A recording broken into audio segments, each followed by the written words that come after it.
Paz de Deus! E aí, tudo bem com vocês? Espero que vocês estejam todos na santa paz de Deus. Então, agora nós vamos para mais um vídeo, né, para a parte 2, né, de mais um vídeo de reflexão barra devocional. E como eu sempre falo para vocês, antes de vocês assistir o vídeo, de fazer o devocional de vocês, orem, apresentem a mente de vocês, né? O dia de vocês também, gente, né? Consagrem o dia de vocês para Deus, que o Senhor venha descer com o poder e com a proteção dele sobre vocês, né? Me apresentem também nas orações de vocês e acompanhe, pegue sua Bíblia, abra no capítulo que vamos, né, estudar, acompanhe com a leitura também, eu faço a minha leitura daqui, vocês acompanham daí, né, para que tenha mais propriedade, mais franqueza, né? E se eu errar alguma coisa aqui, vocês possam estar baseado com a Bíblia de vocês, né? Com a palavra que vocês também estão aí carregando. Então vamos para o próximo, para a parte 2, né? Que é o próximo título, que é a crucificação de Cristo. Capítulo 27 de Mateus, parte 2 e versículo a partir do 33 em diante. Vamos lá? E chegando a um lugar chamado Gólgota, que significa lugar da caveira, deram-lhe a beber vinho com fel. Mas ele, provando-o, não quis beber. Depois de o crucificarem, repartiram entre si as suas vestes, tirando a sorte, e assentando ali o guardavam. Por cima da sua cabeça puseram escrita a sua acusação: Este é Jesus, o Rei dos Judeus. E foram crucificados com ele 2 ladrões, um à sua direita e o outro à sua esquerda. Os que iam passando blasfemavam dele, meneando a cabeça e dizendo: Ó tu que destrói o santuário, em 3 dias o reedificas, salva-te a ti mesmo, se és filho de Deus, e desce da cruz. De igual modo, os principais sacerdotes, como os escribas e anciões, escarnecendo, diziam: salvou os outros,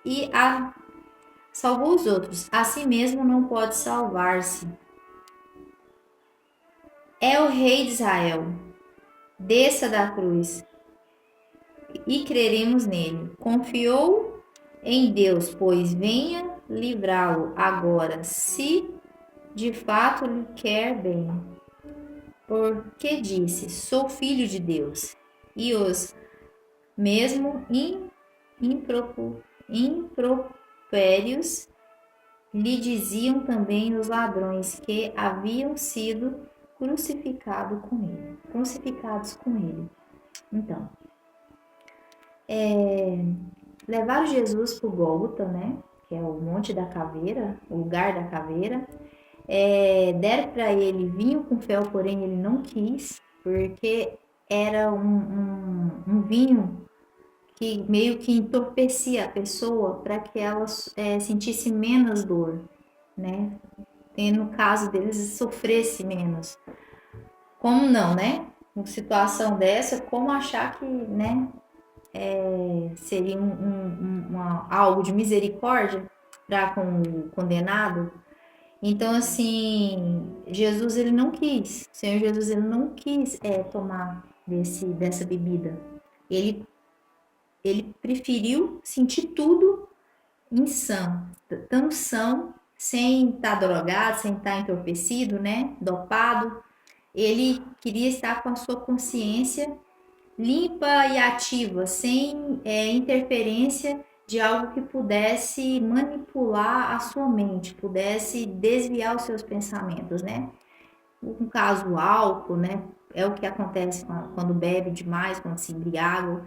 E Jesus, ele não quis isso. E aí, ele rejeitando a beber-se o vinho com fel, eles crucificaram ele e depois disputaram as vestes dele, né? Entre eles, fazendo chacota, como assim fosse uma brincadeira, nem ligavam para o que estava acontecendo, né? Os romanos. E passavam e aí colocaram uma escrita em cima da cruz, acima da cabeça dele, falando que ele era o rei dos judeus, né? Este é Jesus, o rei dos judeus, mostrando o que acontecia com quem se dizia a ser o rei, né? Rei dos judeus, né? Era, o fim dele seria aquele ao qual Jesus estava passando. E para, como se diz, para piorar ainda mais a situação, vinham os escribas, as pessoas, né, as multidão que passava por eles e começavam a falar palavras, né, tu que edificas o templo, que derrubou do templo, o edifica em 3 dias, fazendo abuso daquilo que o Senhor Jesus tinha falado, porém o Senhor Jesus não estava falando do templo da obra do homem, ele estava falando da obra de Deus, o templo era ele, né? E ele falou que quando eles ameaçavam o Senhor Jesus, o Senhor Jesus falava que poderiam matar ele, mas ele voltaria o templo, ele poderia ser destruído, mas ele seria edificado dentro de 3 dias. Os sacerdotes também faziam isso, né? Balançavam a cabeça, debochavam dele, falando que ele era o filho de Deus, se ele era filho de Deus, porque ele dizia que era filho de Deus, por que Deus não salvava ele, por que ele não descia da cruz, né? Salvou os outros e não salvou a si mesmo, jogando acusações, né? É o trabalhar do adversário na mente das pessoas, não é verdade? Só que o Senhor Jesus, ele não era como nós, ele era o rei, ele é o filho de Deus. Então, assim, não adianta. O Senhor Jesus, ele sabia a identidade, ele sabia quem ele era, a identidade dele em Deus. Ele era filho de Deus. Então, aquilo não iria trazer um sentimento de inferioridade, né? Perante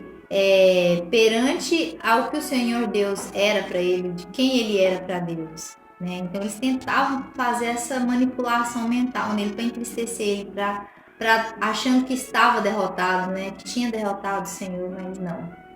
Aquilo já estava proposto para ele, ele sabia, aquilo já era destinado, tudo aquilo que ele ia passar já era destinado a ele passar para que se cumprisse a promessa não, a profecia, né? E ele nos salvaria desse mundo, nos livraria dos nossos pecados, limparia os nossos pecados, restauraria a nossa conexão com Deus. Aquilo o Senhor Jesus, onde o Senhor Jesus, a situação que o Senhor Jesus estava, ele sabia muito bem o que seria alcançado, né? Ele sabia quem ele era em Deus. Vamos para o próximo título, que é a morte do Senhor Jesus. Eu quero falar algo aqui, mediante a isso aqui que eu disse, que muitas das vezes a gente estando na igreja, a gente estando em outros lugares, as pessoas ficam querendo colocar nomenclatura na gente, colocar descrições na gente falando aquilo que nós não somos, às vezes diminuindo, né, querendo nos atingir de alguma forma, trazer algum bloqueio, né, na mente espiritual na nossa vida, como acusação, às vezes muita não é afronta e coisas assim, querendo fazer com que nós acreditamos que nós não somos nada, que nós não somos filhos do rei, que nós não merecemos estar. Realmente a gente não merece, mas o Senhor nos fez, o Senhor Jesus morreu para nos salvar. Nós temos que lembrar disso. Nós temos uma identidade em Cristo. Nós fomos adotados por Ele. Ele registrou o nosso nome no nome dele. Ele nos comprou, né? Quando Ele se sacrificou para nos salvar. Então nós somos filhos de Deus, nós somos herdeiros de Deus. Lembre-se disso. Seja qualquer situação que você esteja passando, nunca se esqueça que você é filho de Deus e que para tudo Ele tem um propósito na sua vida. Vamos lá, vamos dar continuidade a Tô olhando o tempo aqui para que eu possa adiantar aqui para não ficar um vídeo muito extenso. Próximo título é a morte de Jesus, versículo 45 em diante. Vamos lá.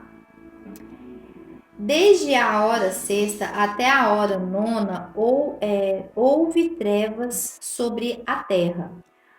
Por volta da hora nona, chamou Jesus em voz alta, dizendo: Eli, Eli, lama sabachthani. O que quer dizer? O que quer dizer? Deus meu, por que me desamparaste? E alguns dos que ali estavam ouvindo isso diziam: ele chama por Elias. E logo um deles correu a buscar uma esponja e tendo-o embebedado em vinagre e colocando-o na ponta de um caniço, deu-lhe a beber. E outros, porém, diziam: vejamos se Elias vem salvá-lo. E Jesus, clamando outra vez com grande voz, entregou seu espírito. Eis que o véu do santuário se rasgou, e em duas partes, de alto a baixo, tremeu a terra, fendeu-se as rochas, abriu-se sepulcros, e muitos corpos dos santos que dormiam ressuscitaram, e saindo dos sepulcros, depois de a ressurreição de Cristo, entraram na cidade santa e apareceram a muitos. O centurião e os que com ele guardavam a Jesus, vendo o terremoto e tudo o que passava, ficaram possuídos de grande temor e disseram: verdadeiramente era filho de Deus. Estavam ali muitas mulheres observando de longe. Eram os que vinham seguindo a Jesus desde a Galiléia para o servirem. Entre elas estava Maria Madalena, Maria, mãe de Tiago e de José, e a mulher de Zebedeu. Então, eu achei tão lindo quando eu fui fazer o estudo desse capítulo, que quando fala da hora, vamos falar aqui do horário, né? Que é da hora sexta até a hora nona. A hora sexta seria meio-dia, e a hora nona, 3 horas da tarde, né? 3 horas da tarde. Então, nessa da hora sexta, da hora nona, a terra ficou toda escura. Teve um eclipse, né? Ficou tudo escuro esse período. E olha só os sinais que já estavam vindo da crucificação, provando que o Senhor Jesus era realmente o Filho de Deus, né? Grandes sinais aconteceram. Deixa eu só abaixar aqui um pouquinho.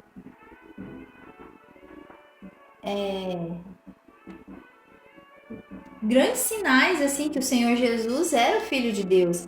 E eles mesmo assim, eles ainda duvidando, gente, principalmente os religiosos que tinham acesso às escrituras, eles teve acesso à profecia, né? Aos textos das profecias, o que ia acontecer, mas eles não aceitavam que o Senhor Jesus era o Filho de Deus e eles queriam acabar com o Senhor Jesus. E esse foi um dos mais outros sinais assim extraordinário quando ele morre, né? Quando o Senhor Jesus entrega o seu espírito. E nesse momento em que ele fala, né? Que ele fala Eli, Eli, lama sabachthani. Sofreu muitas alterações ortográficas os textos, porque Jesus falava em aramaico, depois foi traduzido, né? Foram sendo traduzidos e chegou até esse nome Eli, Eli, lama sabachthani. Em aramaico seria Eli, Eli, lama asvacthani, né? Asvacthani é a mesma coisa, né? E se vocês, eu não sabia, eu ainda não tinha observado, mas eu já tinha lido o Salmo 22 e quando eu li Salmo 22, lá tá assim o título, não sei se na Bíblia de vocês vai ser o mesmo, o capítulo, né? Mas de todas que eu tenho, que é no Salmo 22, ele tá lá assim, Deus meu, por que me desamparaste? É o título do Salmos 22.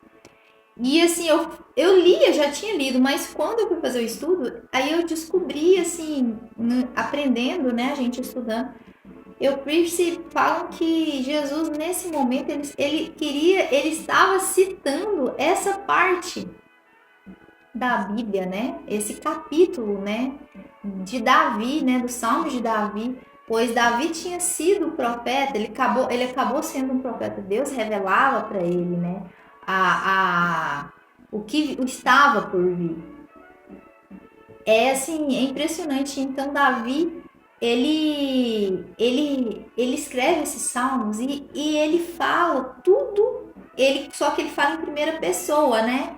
Ele fala tudo sobre o que estava acontecendo, tudo o que aconteceu com o Senhor Jesus, né? Há anos depois, né?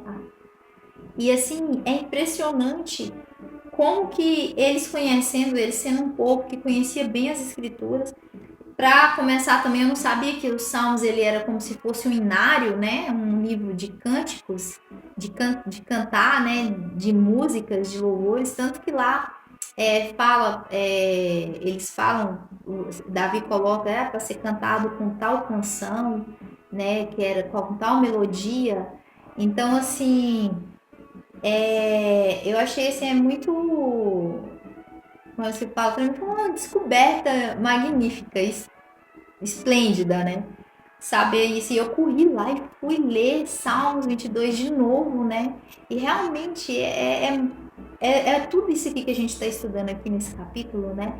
Que fala de tudo que o Senhor Jesus passava, fala até dos deboches, fala assim com os detalhes, né? Com o que aconteceu com o Senhor Jesus, né? Então, assim, se vocês tiverem tempo, talvez depois eu possa fazer também, antes do capítulo 28, eu posso ler os Salmos para vocês, do Salmo 22, fazer um vídeo lendo o Salmo 22 para dar uma incrementada, né, nesse texto, nesse capítulo. E, assim, eu achei tão lindo. Então, assim, o que reflete a esse acontecimento? O Senhor Jesus, ele clamava, todo mundo pensa que ele estava desacreditado, né? Perguntando por que Deus tinha o abandonado.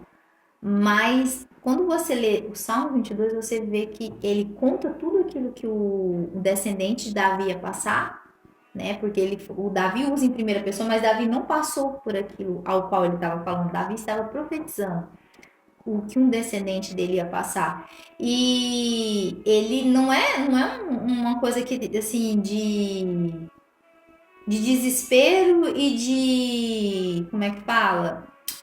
Como é que eu posso dizer? Desânimo, né? De medo, desânimo. Mas sim, no final, na próxima parte de Salmos, a gente vê como ele exalta o Deus, que Deus é fiel. Ele fala, né? Que Deus é fiel. Então, Jesus aqui, ele não tinha como recitar Salmo 22 total, mas ele falou o título de Salmo, né? Eli, lama sabachthani. No aramaico seria asvactani, né? Eli, lama asvactani, né? Então, assim, gente, assim, eu fico muito refletindo nessa parte, sabe? Assim, tanto que Deus é maravilhoso e como que aquelas pessoas perderam a oportunidade de ter caminhado e ter exaltado o Senhor Jesus, assim, apesar de tudo que tinha que ter passado, eu falo assim, depois ainda tiveram muitos, e até hoje, né, tem muitos que desacreditam que o Senhor Jesus é o nosso Rei, é o nosso Salvador, assim, quando você lê a palavra, você passa a entender o tamanho da obra do Senhor Jesus e o amor dele para conosco, né? Então, assim, a gente percebe, eu percebi, eu entendi aonde o estudo quis levar que o Senhor Jesus não estava desacreditado de Deus, ele estava falando que cresce naquele ao qual o criou, ao qual o guardou e que estava compreendendo que foi um propósito de Deus na vida dele, ele ter que passar por aquilo para que algo maior fosse feito, né, para esse povo, para nós, né, muitas outras gerações depois, poder se alimentar da palavra e nos converter ao Evangelho do Senhor Jesus, reconhecendo que Ele é o nosso Rei, que Ele é o nosso pastor, que Ele é o nosso intercessor, Ele é o nosso Salvador, o nosso Mestre amado, né? O Senhor Jesus é maravilhoso. E depois dele ter falado, né? Dele ter declamado, e de novo ele falado de novo, ele entrega o espírito dele, né, para Deus, e o Senhor Jesus morre. E aí acontece que o véu do templo rasga do alto a baixo, né, de cima a baixo, que também pode ser eles falam, tem dois significados, que é assim, quando Jesus morre, a conexão era só dentro do Santo dos Santos, né? E ali o poder de Deus se aproximou mais do homem, né? Aquilo ali fez com que, através do Senhor Jesus, Deus fosse mais próximo ainda, né? Do povo. E também tem outra reflexão que fala também que outro estudo, né? Outra interpretação que fala que era como se, porque quando um judeu perdia um filho naquela época, eles, em ato de luto, de tristeza, de arrependimento, eles rasgavam, né, suas vestes assim de alto a baixo, eles pegavam os homens, né, faziam isso, rasgavam as vestes de alto a baixo. Foi mais ou menos isso que aconteceu ali, foi quando Deus fala que é um simbolismo de Deus rasgando, né, chorando pelo seu filho, né, amado, né, que foi sacrificado. É como se fosse o amor de um pai pelo filho que morreu, porque é uma dor muito, muito grande, né? O luto de perda de um filho é uma coisa assim que eu acho que um pai e uma mãe nunca supera, nunca deixa de esquecer, sempre vai estar lembrando. É uma dor que vai carregando, né? Ao longo da vida até o fim. Então, tem essa parte também, essas interpretações.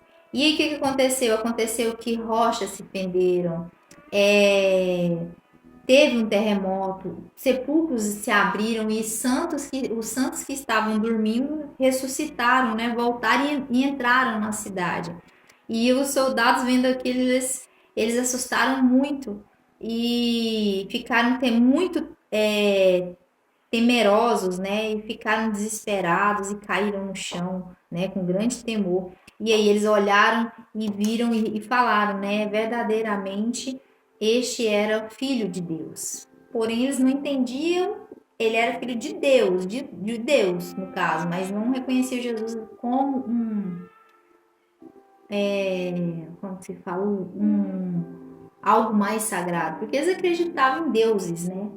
Os romanos, falando aqui dos romanos, não da multidão dos judeus, mas eles não tinham essa compreensão do santo, do tamanho do santo que o Senhor Jesus era, né? O significado enorme, né? Que não era um significado só daquela nação, para aquela nação, mas assim para a humanidade, né?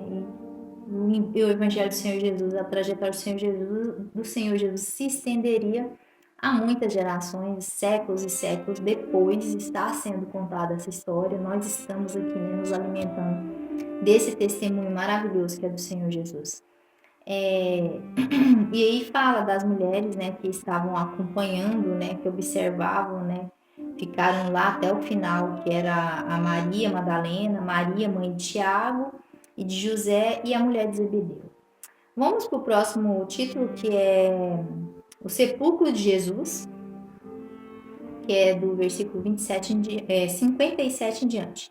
Caindo à tarde, veio um homem rico de Arimateia, chamado José, que era também discípulo de Jesus. Este foi ter com Pilatos e lhe pediu o corpo de Jesus. Então Pilatos mandou que ele fosse entregue. E José, tomando o corpo, envolveu num manto limpo de linho e depositou no seu túmulo novo, que fizera abrir na rocha, e rolando uma grande pedra para a entrada, do sepulcro se retirou. Achava-se ali sentado em frente. Então vamos dar continuidade, tive que dar uma pausinha, mas vamos lá. Achavam-se ali assentadas em frente da sepultura Maria Madalena e a outra Maria. Então, José de Arimateia, ele é tido aqui como um discípulo. Ele dava para ver que ele era um homem de influência, ele era um homem rico e ele tinha particularidades também com uma amizade com Pilatos, tanto que ele sentiu a vontade de ir lá, né, e pedir para Pilatos o corpo do Senhor Jesus. E Pilatos, né, atendeu o pedido dele. E José fez isso, pegou o corpo, né, envolveu com linho, né, com tecido de linho e colocou no sepulcro dele, da família dele, né. José, ele usou os recursos que ele tinha para servir o reino de Deus. Ele honrou o Senhor Jesus dando um enterro digno para ele, né? E colocou ele lá na sepultura, rolou uma pedra grande para que o corpo ficasse preservado e resguardado e se retirou. E lá permaneceu quem? Maria Madalena e a outra Maria, essas duas mulheres. Me reflete assim essa parte do José de Arimateia, um homem assim muito voltado para as coisas de Deus. A gente tem um costume muito feio, né? Como se diz? Como eu posso dizer isso? Um impulso de quando nós adquirimos muitos bens, muitos recursos, a gente reter para nós mesmos, né? Usamos eles mais em benefício próprio do que em servir ao próximo. E nascendo que, na verdade, Deus nos abençoa para que nós possamos estar servindo também, né? O que o Senhor Deus nos dá é para servir o reino, é para servir a Ele, é que nossos recursos estejam disponíveis para Deus. O certo é isso, né? E assim seremos ainda mais abençoados. Quão abençoado não deve ter sido esse homem, né? De ter usado a sua influência, os seus recursos, né? Seus bens em disposição ao reino de Deus, né? Ele foi honrado em tudo. Ele honrou a amizade dele com o Senhor Jesus, né? Ele se rendeu ao Evangelho. Ele é considerado aqui, ele é tido como um discípulo. Ele não era multidão, ele era um discípulo. O Senhor Jesus, ele se rendeu ao Evangelho, ele acreditou no Salvador. Tanto que ele honrou o nosso Senhor Jesus, cedendo, né, o sepulcro da família dele, né, a sepultura da família dele, para que o corpo de Jesus fosse colocado. E agora, para o último título, né, daí finalizamos o capítulo, esse capítulo de 27 de Mateus, é a partir do versículo 62, versículo 62, e o último título é A Guarda do Sepulcro. No dia seguinte, que é o dia depois da preparação, reuniram-se os principais sacerdotes e fariseus e, dirigindo-se a Pilatos, disseram-lhe: Senhor, lembramo-nos que aquele embusteiro, enquanto vivia, disse: Depois de 3 dias ressuscitarei. Ordena, pois, que o sepulcro seja guardado com segurança até o 3º dia, para que não suceda que, vindo os discípulos, o roubem e depois digam ao povo: ressuscitou dos mortos, e será o último embuste pior que o primeiro. Disse-lhe Pilatos: aí tendes uma escolta, ide, guardai o sepulcro como bem vos parecer. Indo eles, montaram a guarda e ao sepulcro selaram a pedra e deixando ali a escolta. Então, algumas coisas que eu quero trazer aqui para vocês. Pilatos, qual que era a preocupação de Pilatos? Era a multidão, a confusão, aquele tumulto que poderia acarretar problemas para Roma, né, para o imperador de Roma. Então ele mandava já um governador para a região para que eles pudessem conter a ordem, né, naquela região e o domínio de Roma, né, naquela região. E Pilatos, o papel de Pilatos era isso, era não deixar chegar problema para o imperador. Ele era o governador, ele cuidava de tudo ali, ele era a autoridade maior naquela região, então, assim, para ele, um tumulto seria muito é, desagradável, né? Seria uma coisa que iria dar problema para ele como imperador. Então, ele preocupava muito com isso. Tanto que, na hora que a multidão gritava, crucifica-o, crucifica-o, e começou a fazer muito tumulto, ele cedeu. Ele cedeu à vontade do povo e, né, entregou o Senhor Jesus para crucificação. Não? Trava a língua. Então, e quando fala que embusteiro, embuste, ele está falando de mentiroso. Eles estão chamando o Senhor Jesus de mentiroso, tá? Nesses versículos aqui. O sacerdote chama o Senhor Jesus de mentiroso. E a preocupação deles era que eles não acreditavam, né, que o Senhor Jesus ressuscitaria, então eles achavam que se colocasse uma escolta, os guardas lá para vigiar, seria impedido que isso acontecesse, porque eles acreditavam que os discípulos poderiam ir lá e roubar o corpo e falar que ressuscitou. Porém, não foi assim que aconteceu, né? O Senhor Jesus ressuscitou sim, e os guardas, com tanto medo, acabaram desmaiando, né, quando viu aquilo, né, aquela glória toda.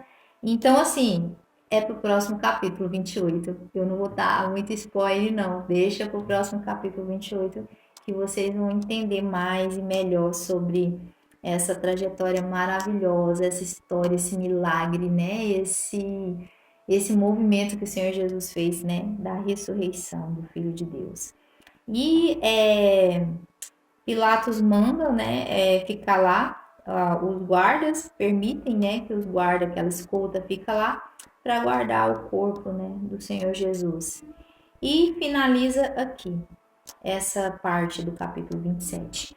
Então, gente, é muito aprendizado, né, a história do Senhor Jesus. A gente aprende muito com ela, com as pessoas que estavam envolvidas, né, com os vamos lá, tem o personagem principal, o Senhor Jesus, e os coadjuvantes, que são, né, os discípulos, os outros, que estão todos agregados nessa história, nesse testemunho, nessa obra maravilhosa que é o Senhor Jesus. Então, são coisas assim que edificam a gente, coisas que a gente aprende, porque a gente aprendendo com o Senhor Jesus, nós aprendemos a como vamos servir melhor o Senhor Deus, né? E quando a gente vê a entrega e rendição dos discípulos dessas pessoas, a gente aprende como nós devemos nos render, como nos devemos comportar, né? Perante a essa oportunidade que o Senhor Jesus nos deu de poder servir a Deus, né? Então, assim, vamos repensar, né? Como que está sendo as nossas atitudes, como nós estamos servindo ao Senhor, né? Na nossa vida, como está sendo o nosso testemunho perante as pessoas ao qual nos rodeiam.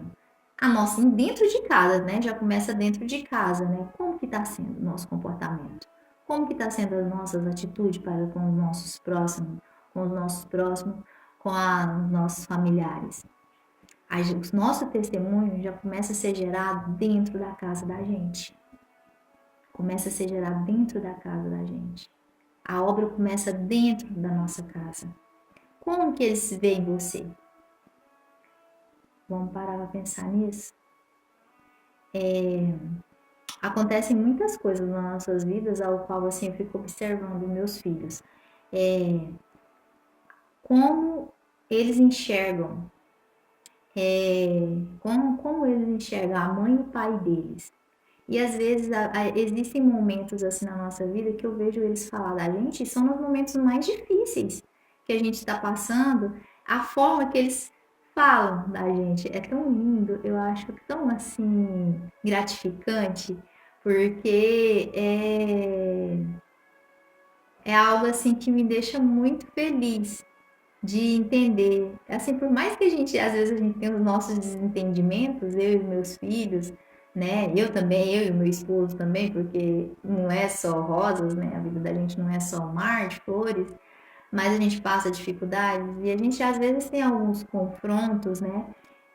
Perguntas, algumas coisas que não concordamos, as ideias não batem, mas assim não falta o respeito, né? A gente compreende a ideia de cada um. Eu fico observando a forma que eles falam de mim, as formas que os amigos deles falam de mim, falam para mim o que eles falam de mim para eles. Eu acho bonito isso. Eu fico assim, eu procuro ainda falar assim, poxa, meus filhos me veem dessa forma, então eu tenho que melhorar, eu tenho que continuar. Até a crítica, observe a crítica de dentro de casa. Como que ela está sendo? Entendeu? Trabalhe em cima dela para que possa melhorar isso, né, em você. Essa é a minha reflexão de procurar a ser assim, lendo a história de cada um desses personagens ao qual está aqui, ao qual eu devo me inspirar e ao qual eu devo não seguir, não procurar fazer o mesmo erro, praticar os mesmos erros, né? E o que eu aprendo aqui é que, deixa eu só aumentar aqui, porque eu achei que eu tinha aumentado, tá muito baixinho. E eu gosto de melodia, eu gosto de música. O que eu vejo, que eu não quero ser como o fariseu e eu não quero ser como a multidão. Eu não quero ser como o fariseu, não quero ser como o saduceu. Eu não quero ser como a multidão. Eu quero ser discípulo, né? E como que eu vou ser discípulo? Me inspirando no testemunho do Senhor Jesus, nos ensinamentos que o Senhor Jesus me deixou, né? Então é essa reflexão que eu chego desse devocional de hoje e que eu convido você a refletir também. Qual o testemunho que você está dando? Para o seu vizinho, para o seu colega de trabalho, para o seu patrão, para a sua família? O que você está trazendo de valor para eles? Pense nisso e procure levar uma vida mais inspirada, mais encaixada no caráter de Cristo, tá bom? Então fica aqui a minha reflexão, finalizo o capítulo 27, graças a Deus, e vou para o próximo capítulo 28. Gente, fica com Deus, Deus abençoe vocês, nós já estamos finalizando o devocional do livro de Mateus, e como eu disse, a gente vai para o livro de Marcos, que é uma continuidade, um ponto de vista diferente, mais detalhado, com alguns pontos mais detalhados sobre a história do nosso herói, do nosso mestre, do nosso Salvador, Senhor Jesus Cristo, né? E que espero ter trazido edificação para a vida de vocês, né? Trazendo vocês para vir fazer esse devocional comigo. E Deus abençoe vocês e vamos para o próximo capítulo, que é o capítulo 28. Fiquem com Deus, orem por mim, farei o mesmo por vós. Deus abençoe vocês, paz de Deus e até o próximo capítulo.